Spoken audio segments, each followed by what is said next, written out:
Good morning. This is Ida of Created to Create. Welcome back to my channel. If you're not 18 years or older, this video content is not intended for you. Today, first of all, thank you so much for being here with me this morning. I know there's a lot of you ladies that are so loyal, and I really appreciate it. And I want you to know that I see you. Thank you so much. And that's one thing that I have been wanting to say, and I keep forgetting. Today I have a project share of a die that is on pre-order, and this is one of the things that I felt like it was much needed in the crafting community, because a lot of crafters, we don't only have the talent of creating uh, things, but cooking is also a craft or a talent. And I wanted to find a way to be able to share that in a way that you could present it. And not only, a lot of times we'll get pieces of paper and we'll stuff it here, we'll stuff it in this corner, that corner, in a drawer, and by the time we know it, we're looking for something and can't find it. So this is a way to keep everything in one place. So you're probably thinking, why does she have that there? This is one of the recipes that I'm going to be sharing in my project, and I wanted for you guys to see what it looked like. And I had made some batches of it yesterday, but this stuff just disappears, you guys. So I had to get up early this morning. It's very early, and I had to make another batch of it because, like I said, this stuff disappears. And I want to give you a close-up of what it looks like. And I will, look at that, you guys. This stuff is delicious. I think I sent some to Tamika Scrap the World one year. This stuff is really good. So I'm going to set it to a side because I want to share my project with you guys. And I will explain to you at the end of the video, if anybody's interested in this recipe. I can show you, but when you pause a video, it kind of gets dark and you don't get to see everything.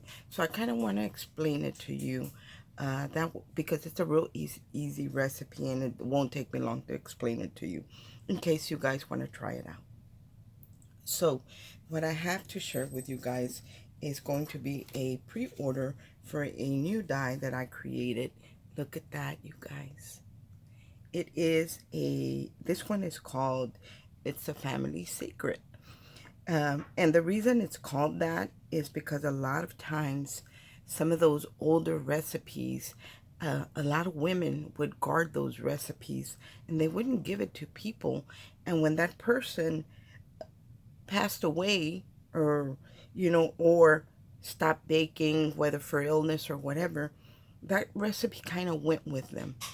And I've always been one to share within my family and other people as well if they want it. But my daughters all cook, so we share recipes, and they have their own households. And sometimes we get together and cook, and sometimes it's separate, and we're calling each other. What do you put in this? What, can you send me the recipe to that? And we do that every year when we're not celebrating together. So this is a great way to keep all the recipes in one place. And it doesn't have to be just for baking. It doesn't have to be just Christmas. We cook all year round. So you can make your recipe. This is a recipe book. Not strictly a recipe book. You can also use it as a mini album. But of course, this is a kitchen small appliance. So that's what I'm going to use it for. And I gave it a lot of thought as to what I wanted to include in this die. And I always share with I have really good friends that are crafters here on YouTube, and I share my ideas with them before I even share it with anybody else. And I get their input on things and what do they think, or what is it missing. So it's kind of a collaboration between myself and my friends that also do paper crafting or cook, or, we all have different ideas. So I want to share this with you. I'm going to stop talking now and share it. I made mine to be a Christmas themed mixer. And because the time that when I do the most baking and cooking and gift giving is during Christmas. Also during Thanksgiving, I do a lot of baking, and I give away, whatever special treats that I don't do them all year long until the holidays. And I bake. My son has his own household. I bake for them. Sometimes my daughters are doing their own thing, so I'll bake for them. They'll ask me to bake something, or I bake and just send it to them. So this is a great way to share those recipes, because Mama's not gonna be baking and cooking forever. So here's what I created. This die is very, very large. So you are this die, and I'm not even sure, you guys, because I didn't look it up to see what my design was, but I believe there are over 20 dies in this set, and about half of them, not quite, are very large dies. And I did that for a reason. I wanted you to be able to put this together without having to attach, a hinge there, or punch some holes here and stuff like that. I wanted to make it very convenient and for it to work very, very well with all the accessories that you need to decorate it. So one of the things that you're going to get is a hinge.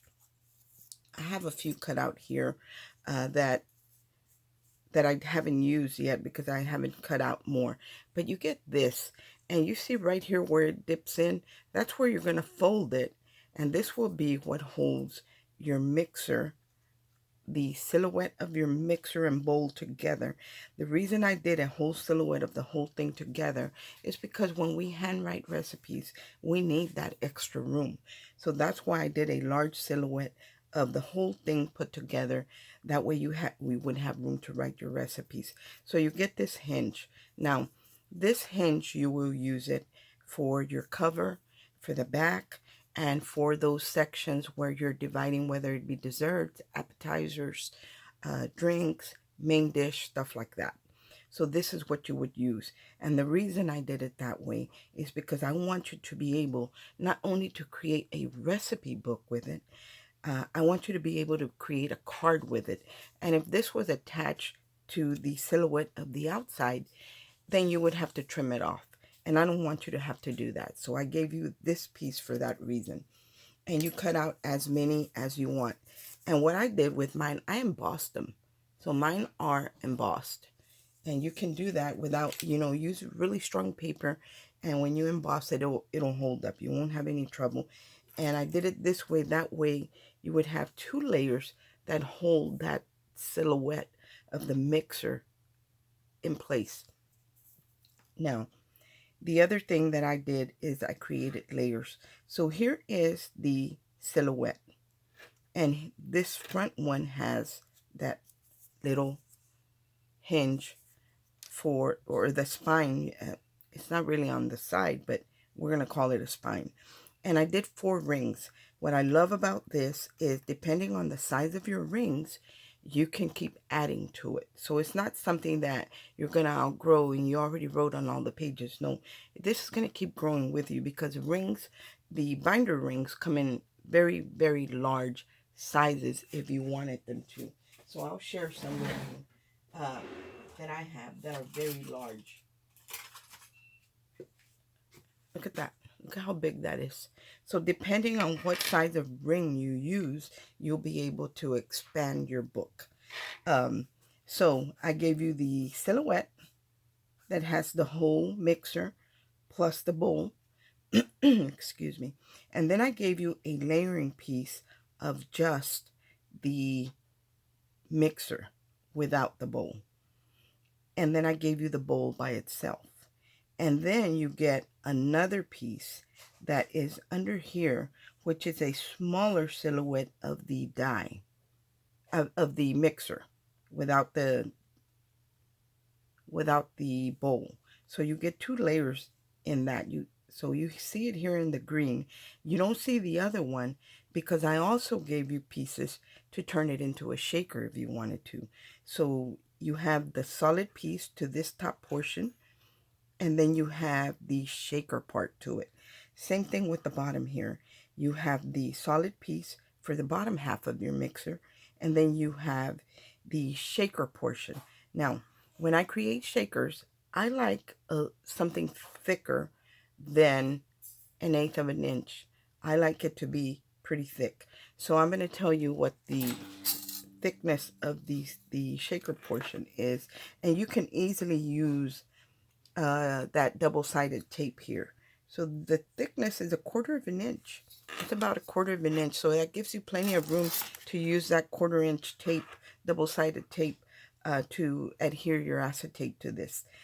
I also gave you, these are not the, these don't come with my die. These are something that I had in my stash, but I'm just sharing with you how you can decorate it. But you do get a spatula and you get a whisk.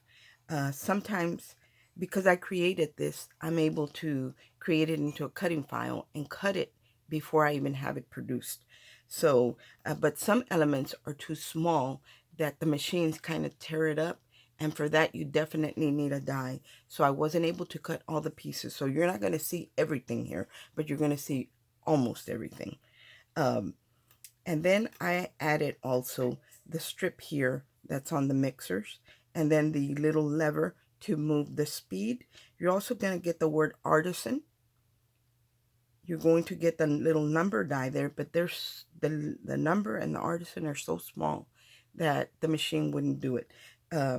So in a die, you'll be able to do it. And then so that's just the base of this mixer. So you have 1, 2, 3, hold on, 1, 2, 3, 4, 5, 6, 2, 3, 4, 6, 7.